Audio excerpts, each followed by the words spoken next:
how to report post on Instagram Lite. Hello guys, in today's video I'm gonna show you how to report post on Instagram Lite. First then open Instagram Lite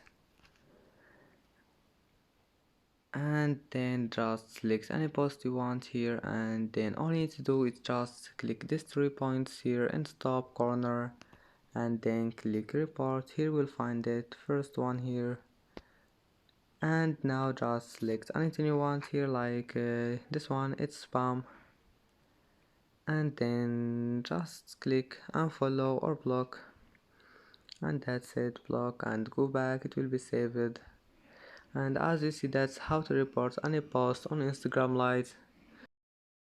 And that's it for today's video. If you like this video, don't forget like and don't forget subscribe, and thank you for watching this video until the end, and see you in the next video.